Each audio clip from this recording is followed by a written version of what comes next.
before we start, I think it is very important to recognize if the Raptors somehow win this series, I will donate thousands of dollars to the city of Toronto. I will donate thousands of dollars to any charity that Drake has helped started.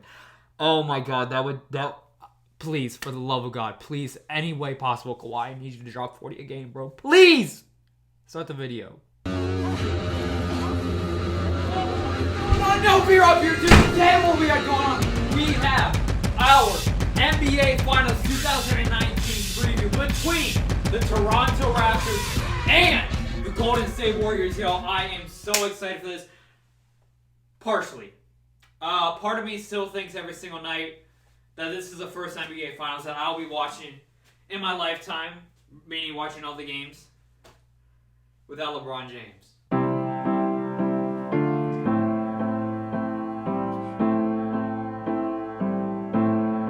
But that doesn't take it away that we still have to do coverage for this, y'all. We still have to go down the matchups, who I think is going to win, break down both teams, and we're going to start that off with the Golden State Warriors.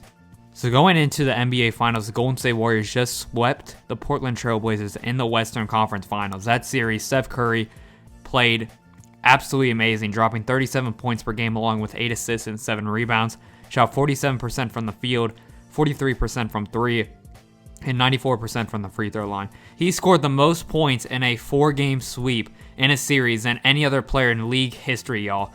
I was so impressed on how Steph Curry played, y'all. This is the first glimpse of Steph Curry that I've seen since 2016 that I look at that in the playoffs and think, wow, that reminds me of the regular season MVP Steph Curry from that year, y'all. Without Kevin Durant, of course, he got a lot more shots this series, but look how efficient he was, y'all. 47% from the field, 43% from 3, and 94% from the free throw line. It seems the Blazers had a tough time guarding Steph Curry off the screens. Steph Curry got a lot of good looks. He got a lot of contested looks, but he still found an ability to knock his shots down. Overall, I was very impressed with Steph Curry. Going on to Klay Thompson, who averaged 22 points per game, 4 rebounds, and 3 assists, shooting 38% from the field, 34% from 3, and 90% from the free throw line. Overall, Klay Thompson was very consistent in the series. Defensively, he did an amazing job on Damian Lillard and CJ McCollum when he got the switch. I was very impressed on how Klay Thompson played. Next, we had Draymond Green averaging 17, 12, and 9, close to a triple-double. Steph Curry and Draymond Green became the first players in a Game 4 to both have a triple-double. He shot 54% from the field, 25% from 3, and 67% from the free throw line. As a team, they averaged 115 points per game.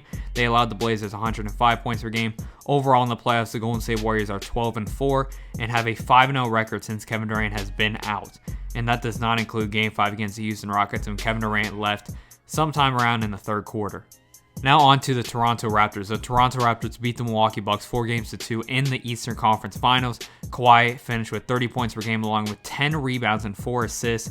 Played absolutely amazing. Just another on-court performance of how he played against Philadelphia. Shot 44% from the field, 34% from 3, and 89% from the free throw line. Finishing Game 6 with 27 points, 17 rebounds, and 17 assists. Behind him this series was Kyle Lowry, averaging 19 points per game along with 5 rebounds and 5 assists. Very impressed on how Kyle Lowry played, especially judging how he's played in recent years in the playoffs. He shot 51% from the field, 47% from 3, and 84% from the free throw line. Kyle Lowry's defense does not get talked about enough. He only averages a steal a game, but his hustle on both sides of the floor really was a game changer in this series. Right behind them as their third leading scorer was Pascal Siakam, averaging 15 points per game, 7 rebounds, and 2 assists.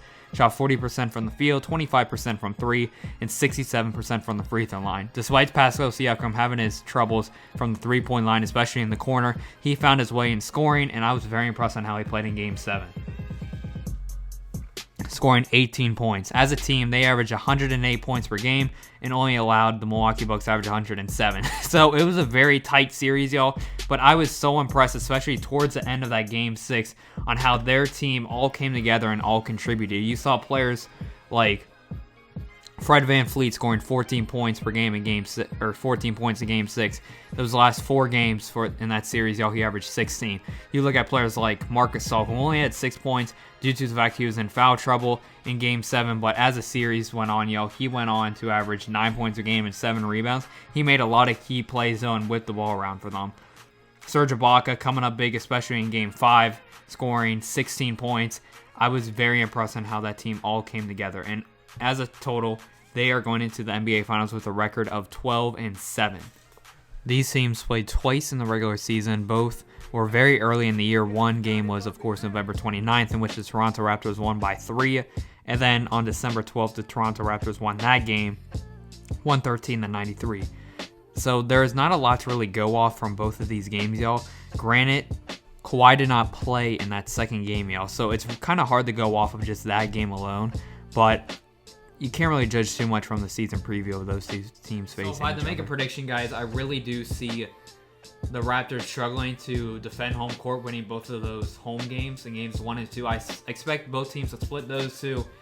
And then the true problem, I think, is going to be in Oracle for this Toronto Raptors team. Obviously, we do not know the status of Kevin Durant. It has been reported that he's very unlikely to play games 1 and 2 of this series. And as for DeMarcus Cousins, it's kind of the same for him. There is a strong possibility that DeMarcus Cousins may be back before Kevin Durant. But the way it is right now, even if Kevin Durant and DeMarcus Cousins don't play, I think from a matchup perspective, Steph Curry is going to have a field day against Kyle Lowry. In my opinion, I think the Golden State Warriors will take a 3-1 lead after winning games 3 and 4 in Oakland. The Raptors will probably win game 5 back in Toronto. And then, yes, I'm saying this, the Golden State Warriors will win their 3rd straight NBA Finals, game 6 at home. This hurts me to say it, but that's my prediction, yo. I think Steph Curry will win his first ever Finals MVP. That's tough for me to say, but I think even with or without Kevin Durant, they're winning the series in 6. Y'all might even be 5, but we'll see what happens. Y'all, games 1 and 2 are very important. The Raptors have to win those first 2, or at least win one of those games in Oracle. But I hope you guys enjoyed the video. Make sure to leave a like, subscribe. If you guys are new, thank you so much for love support. And I thank you enough. Stay blessed, all love. Comment down your predictions for the 2019 NBA Finals on ABC. Starts Thursday night, 9 o'clock on ABC. I'll show you guys a schedule right here. Stay blessed, y'all. All love 2019. Toronto Raptors, for the love of God, if you guys pull this off, I'll buy a pair of Kawhi Leonard's New Balance shoes that come out in the fall. Please win this series for the NBA. Thank you. And Drake, keep talking trash. I'm out to sing, y'all. Stay blessed. I'm out. Peace. Let's go, Toronto.